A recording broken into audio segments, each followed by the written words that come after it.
حضرت عبداللہ بن عباس رضی اللہ عنہ فرماتے ہیں، میں نے عرض کی، یا رسول اللہ صلی اللہ علیہ وآلہ وسلم، مجھے کوئی وصیت فرمائیے۔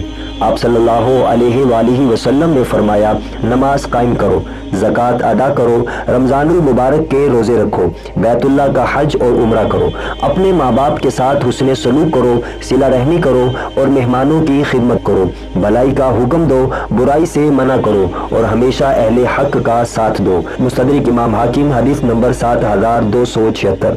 حضرت ابو شریح کعبی رضی اللہ عنہ فرماتے ہیں کہ رسول اللہ صلی اللہ علیہ وآلہ وسلم نے فرمایا، جو اللہ تعالیٰ کی ذات پر اور آخرت پر ایمان رکھتا ہو وہ اپنے مہمان کی عزت کرے، ایک دن اور ایک رات تو انعام کے طور پر خدمت کرے، 3 دن 3 رات مہمانی ہے اور اس کے بعد صدقہ ہے، اور مہمان کے ساتھ ایسا سلوک نہیں کرنا چاہیے کہ مہمان تنگ آ کر خود ہی گھر سے چلا جائے۔ مستدرک امام حاکم، حدیث نمبر 7296۔